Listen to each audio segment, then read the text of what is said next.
नमस्कार, मेरा नाम अपर्णा है। NS न्यूज़ चैनल से मैं बोल रही हूँ और आज एक फिर नया प्रकांड देखते हैं कि अभी हाथरस का मामला जो है, मनीषा जो सरीखी जो बच्ची है 19 साल की, अभी उसका मामला शांत भी नहीं हुआ कि एक नया कांड, मतलब इतना भयावह कि सोचते हैं तो रूह कांप जाती है।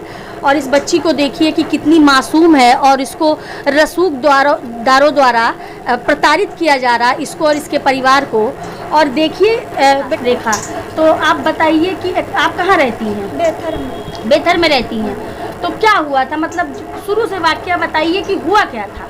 शुरू से उसने मारने की धमकी दी और जबरदस्ती। नहीं, मतलब वो लड़का आपके घर से कितनी दूर पर रहता है? हमारे दूसरे गांव में रहता है। दूसरे गांव में रहता है? उस गांव का क्या नाम है? शंकर खेड़ा। शंकर खेड़ा। हाँ। अच्छा, लड़के का क्या नाम है? ओम सिंह। तो ये जब 6 महीने से आप बता रही हैं कि 6 महीने से ऐसा हो रहा है, हाँ। तो पहली बार ये लड़का आपको कहाँ मिला और मतलब इसने कैसे आपको छेड़ना चालू हुआ? वाकया कहाँ से शुरू पहली हुआ? बार इसने मेरे को मार्केट में थोड़ा तेज बोलिए। मार्केट में देखा, उसके बाद दूसरे के हाथ नंबर पठवाया और उसके बाद बोलने लगा कि प्यार से मिलेंगे नहीं, जबरदस्ती हम छीन लेंगे, इनके साथ जबरदस्ती। थोड़ा तेज बोलिए, थोड़ा जबरदस्ती करेंगे और कस के मतलब इनको भाई को मार देंगे, इनके माँ बाप को मार देंगे, तब इनको अपनाएंगे। ऐसा बोल के मेरे साथ सब कुछ कर लिया और उसके बाद सब कुछ कर लिया। सब कुछ तो आपने घर वालों को बताया नहीं? थोड़ा तेज बोला है कि मार डालेंगे तुम्हारे भाई को और माँ बाप को, किसी को छोड़ेंगे नहीं। घर वालों को मार डालेंगे, भाई को मार डालेंगे, इस तरह की धमकी दी जा रही है। मतलब देखिए कितना दुर्व्यवहार है। हम क्या करें, हम शासन को कहाँ तक अपनी कैसे आवाज़ ये लोग पहुँचाएं? कहीं इनकी सुनाई नहीं हो रही है। ये जगह जगह जा रहे हैं, गुहार लगा रहे हैं और प्रशासन कहती है कि नहीं। अभी मैंने जब थाना अचलगंज में एसओ से बात करी तो उन्होंने कहा कि पैसे का लेन देन का मामला है। तो ऐसा कोई सीन है क्या? थोड़ा तेज बोलिए। कभी पैसे नहीं लिए हैं। अच्छा, एक बार भी 1 रुपया नहीं दिए ना। अच्छा, पैसे का लेन देन नहीं। झूठ बोलिए। थाना अचलगंज से मैंने एसओ से बात करी, उन्होंने गाँव से तकरीबन 2 किलोमीटर थाना अचलगंज है। और आप लोग फिर आपने मतलब कैसे आपको लगा कि हम मतलब घर वालों को पता था कि बाद में आपने बताया? नहीं, हमने बाद में, परसों मेरे साथ हादसा हो गया। तेज बोलिए थोड़ा। दवा लेने आए थे रोड हाँ, पर। हाँ। और इन्होंने अपनी वैगनार रखी थी। वैगनार लगा रखी थी। हाँ। इन्होंने मेरा हाथ घसीटा और मुझको अंदर कर लिया। इससे हम छुड़ा के भागे खेतों खेत जाकर, तब अपने घर में बताया, तब कल जाके थाने में एप्लीकेशन दिया। ऐसा मेरे साथ। अच्छा, तो जैसे कि और थाने में फिर एप्लीकेशन ली गई आपकी? ली गई थाने में? ली गई थी, फिर चौकी ले गए थे, फिर चौकी से आई थी। उसके बाद क्या हुआ ये हमें मतलब कोई सुनवाई नहीं है, जैसा कि ये बता रहे हैं। अभी इनके पीछे भाई और पापा बैठे, अभी बात करेंगे हम उनसे। और इस बच्ची की कोई सुनवाई नहीं है। आप ये देखिए, फिर मैंने बीघापुर सीओ से बात किया और उन्होंने बोला कि नहीं, ऐसा नहीं है और व्यस्तता नहीं है। लेकिन जो अचलगंज के एसओ, उन्होंने तो बिल्कुल हमसे बात नहीं करी, बड़ी ही व्यस्तता की बात बताई। मतलब ये देखिए कि उनकी ड्यूटी है, उनका दायित्व है प्रशासन का, और प्रशासन को जवाब देना पड़ेगा कि अभी हाथरस का कांड ठंडा नहीं हुआ है। 14 सितंबर को, 29 सितंबर को ख़त्म हो जाती है और आज इस बच्ची का एक नया मामला सामने आता है। तो मतलब इस तरीके से गरीब परिवार की दलित लड़की को सताया जा रहा, जो कि नाबालिग बच्ची है, और इसके संग ऐसा दुर्व्यवहार हो रहा और प्रशासन सुनवाई नहीं कर रही है। अब ये बच्ची, इनका परिवार 4 दिनों से 2 अक्टूबर से प्रॉपर 2 दिन से परेशान है। उनकी कहीं कोई सुनवाई नहीं हो रही है। तब आज जा करके मुझे अपने कलीगों द्वारा पता चलता है। तो मैंने एसओ से बात करी तो बोलते हैं पैसों का मामला। अरे पैसों का मामला है तो एटलीस्ट आप संविधान के अकॉर्डिंग तो नहीं आपकी FIR दर्ज करी। और वो लड़का क्या कहता है, मतलब लड़के का नाम क्या है? लड़के का नाम ओम सिंह है। ओम सिंह नाम है। हाँ। तो वो क्या कहता है? अगर आप जब घर वालों से आपने शिकायत करी तो गए वहाँ पे जाओ, अपना पावर लगा लो जाके, हमारा कोई कुछ नहीं कर पाएगा। मेरे पास रिवाल्वर है और 2 लेंस दिया उसने। रिवाल्वर से धमकी दे रहा? रिवाल्वर है और 2 नाल है और बोला कि बहुत सारे कट्टे हैं। भाई मेरा फौजी में है, पापा फौजी से रिटायर हो गए हैं, बैंक में है, हम मार के तब जेल चले जाएंगे। और ऐसा बोल के मेरे मार के जेल चले जाएंगे। देखिए मतलब कि ऐसी धांधली का, ऐसी गुंडागर्दी का खुलेआम फिर ऐसा व्यवहार है। हम मतलब ये लोग कहाँ जाएं, लड़कियां कहाँ जाएं, महिलाएं कहाँ जाएं? प्रशासन को इसका जवाब देना चाहिए। और सुनवाई क्यों नहीं होती है थाने में? FIR क्यों नहीं लिखी जाती है?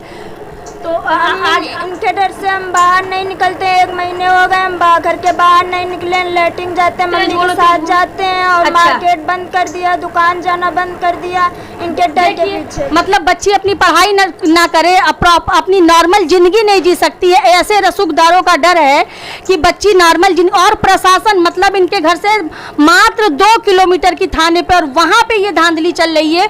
और बेथर गांव में ही चौकी, वहाँ पे भी कोई सुनवाई नहीं है, वहाँ पे भी ये धांधली। मतलब कितनी विडंबना है कि जिस गांव में चौकी है और वहीं पे इस तरह की यहाँ की कोई सुनवाई नहीं हो रही। हम क्या करेंगे और कहाँ जाएंगे? मैंने वहाँ के एसओ से और बीघापुर के सीओ से बात करी है, देखते हैं क्या होता है।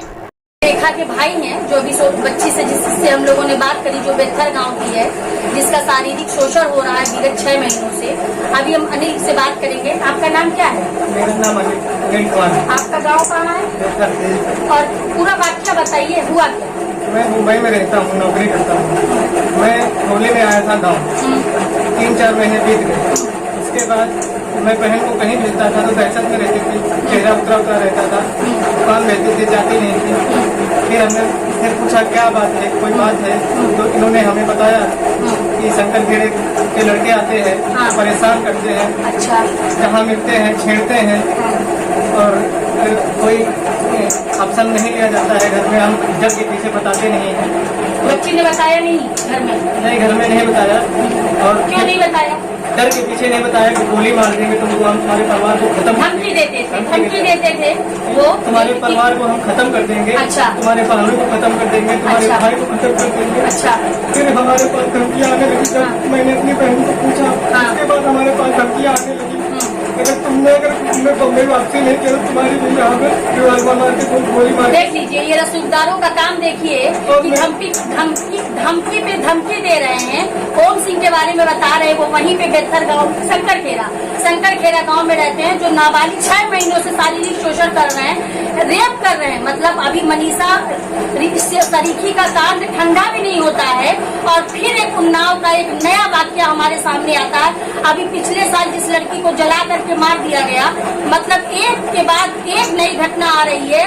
प्रशासन कहाँ सो रही है? क्यों नहीं इन लोगों को इंसाफ मिल रहा है? इन लड़कियों का क्यों, लड़कियों का समाज में चलना पड़ना? वो बच्ची डर के मारे घर से बाहर नहीं निकल रही है, वो डरती है, वो घबराती है। उसने डर के मारे अपनी बात अपने घर वालों को नहीं बताई। जब भाई मुंबई से आए हैं तब इनको उसने सारी बात बताई है। अब प्रशासन को ये क्यों नहीं सुनवाई करी? और विडम्बना देखिए कि जिस गांव में ये बच्ची रहती है, उसी गांव में थाना है, उसी गांव में चौकी है, चौकी के इंचार्ज दीपक कुमार जी, कोई सुनवाई नहीं होती है। 2 अक्टूबर को ये आप ले गए थे एप्लीकेशन लेने गए थे, तो क्या कहा था? उन्होंने कहा मैं चौकी भेज रहा हूँ, आप चौकी जाइए। चौकी जाइए। चौकी कहाँ है? चौकी बेथर मेरे गाँव में ही है। तो आप गए वहाँ पे, फिर क्या हुआ? उन्होंने कहा ठीक है हम देख लेंगे, आप जाइए। FIR आपकी लिखी कि नहीं लिखी? FIR नहीं लिखी। FIR नहीं लिखी, क्या बोले? आपने बोला कि मेरी FIR लिखो। मैंने कहा हमारी FIR लिखी जाए, मुझे ऐसा परेशान किया जा रहा है, मेरा गाँव का लड़का है। बोले ठीक है मैं देख लूंगा उसको। मैं देख लूंगा। FIR नहीं लिखी? नहीं, FIR नहीं। आपने बोला था FIR लिखनी? जी हमने कहा था FIR लिखिए। तो क्या बोले? बोले ठीक है हम देख लेंगे, लेकिन कोई सुनवाई नहीं हुई। कोई सुनवाई नहीं। देख लीजिए, ये बेथर थाना चौकी दीपक कुमार का बगल मेरा भाई फौज में है, 2-4-5 लाख रुपए दूंगा, 2-4-5 लाख रुपए दूंगा, मेरा कुछ कोई नहीं कर पाएगा। ये दिन दहाड़े रसूखदारों की गुंडागर्दी चल रही है। हमारी प्रशासन कहाँ सो रही है? थाना चौकी में जो वहाँ के इंचार्ज हैं दीपक कुमार, उन्होंने FIR लिखने से मना कर दिया। क्यों ऐसी धांधली चल रही है? हमारी सरकार को, हमारी प्रशासन को इसका जवाब देना चाहिए। ऐसे गरीब लोग, पीड़ित लोग, इन लोगों को न्याय कौन दिलाएगा? हमारी मीडिया का काम है आप तक चीजों को पहुँचाना। ये आपकी ड्यूटी हम कब तक निभाएंगे? और आप लोग सुनवाई नहीं करेंगे। फिर अचलगंज में गए थे आप? अचलगंज में गए, वहाँ भी कोई सुनवाई नहीं। क्या कहा वहाँ आपने किससे बात करी? हमने नाम तो नहीं जानते, मैं पढ़ा लिखा हूँ। अच्छा, तो क्या कहा उन्होंने कहा ठीक है आप घर जाइए, मैं देख लूंगा। आपकी FIR नहीं लिखी? जी नहीं लिखी। क्यों नहीं लिखी? क्या बोले? बोले मैं देख लूंगा, आप मैं देख लूंगा। मतलब थाना ये अचलगंज पहुंचते हैं और वहाँ भी इनकी कोई सुनवाई नहीं होती है। वहाँ भी इनके, जब मैंने एसओ से बात करी वहाँ के, तो बोलते हैं कि मैडम वहाँ पैसे की लेन देन की बात है, और वो लड़की जो है वो बालिग है, और ऐसे संबंध बिना रजामंदी के नहीं होते। ये बच्ची आपको बालिग दिख रही है ये, और हम कह रहे हैं कि मामले की बिना FIR दर्ज किया आपने डिसीजन सुना दिया अपना। और जब मैंने इनसे बात करी, जब मैंने वहाँ के एसओ से बात करी है, तो बोलते हैं कि हमारी बड़ी व्यस्तता है और हम लोग देख लेंगे। हमने कहा कि सर वो लोग तो गए थे वहाँ पे अपनी FIR लिखवाने, आपने क्यों नहीं लिखा? बोले नहीं ऐसा कुछ नहीं है, और मैडम हम सुनवाई करते। कुल मिलाकर उन्होंने बात टाल दी है। फिर उसके बाद FIR अभी तक आपकी नहीं दर्ज हुई। गली गली भटकता रहा, दर दर भटक रहे भाई बहन। मतलब शर्म आनी चाहिए हमारी आज की सरकार को, आज के प्रशासन को जवाब देना होगा कि ये कहाँ जाएंगे ये पीड़ित, इनका क्या होगा? रोड पर चल नहीं सकती है, क्यों नहीं चल सकती? अपने मोबाइल से हमारे मोबाइल पे रिवॉल्वर की फोटो भेजी उन्होंने। ये रिवॉल्वर है, मतलब देखिए धमकी दे रहे हैं। अलग अलग नंबरों से फोन करके गंदी गंदी गालियाँ दे रहे हैं, और मेरे पास उनकी रिकॉर्डिंग भी है। रिकॉर्डिंग है मेरे पास पूरी रिकॉर्डिंग है। अभी परसों की बात है, बैंगन आप लेके आ रहे थे, मैं चलकर जा रहा था, बच गया था। इतना सा नहीं तो हमको उड़ा देते। बोलते हैं कि मेरे पास हैवी लाइसेंस है, मैं 7 खून मुझे माफ है। देख लीजिए, मतलब मेरा कुछ नहीं हो सकता। धांधली है। वहाँ के जो वही शंकर खेड़ा के जो लड़का है ओम सिंह नाम है, ओम सैनी, खुलेआम धांधली चल रही है। कहाँ सो रहा हमारा प्रशासन, कहाँ सो रही है हमारी यूपी की सरकार? अभी सर माननी चाहिए हम सबको कि अभी मनीषा सरीखी का केस ठंडा भी नहीं होता है, और फिर इस तरीके के वाकया अगर होते रहेंगे तो हम लोग कैसे इन लड़कियों का, इन बच्चियों का, हमारे समाज में सुरक्षा नहीं है। कौन दिलाएगा इनको सुरक्षा, कौन दिलाएगा इनको न्याय? इसी मैं क्लेम कर दूंगा कि मेरे से पैसा लिया था इन्होंने। देख लीजिए झूठा, और वहाँ के एसओ कह रहे हैं कि पैसे का लेन देन का मामला है। कल हमारी अलग अलग नंबरों से फोन करके गंदी गंदी गालियाँ देते हैं, हमारे मारने को देते हैं। मेरे पास फोटो है, क्लिप है, उनकी सब कुछ है। ठीक, अभी हम सारी चीजें आपसे लेते। कौन इनकी सुनवाई करेगा? सरकार से निवेदन है, मुझे इंसाफ चाहिए मेरी बहन को। मुझे जीना मुश्किल कर दिया है। मैं प्रशासन से हाथ जोड़ के निवेदन करता हूँ। मैं बहुत गरीब आदमी हूँ, मेरा घर आके देख लिया जाए, कैसा करे? हम लोग रोज कमाने रोज खाने वाले, लड़ने वाले नहीं है। मेरे साथ इंसाफ होना चाहिए बस। देखिए हम जवाब देना होगा। मैं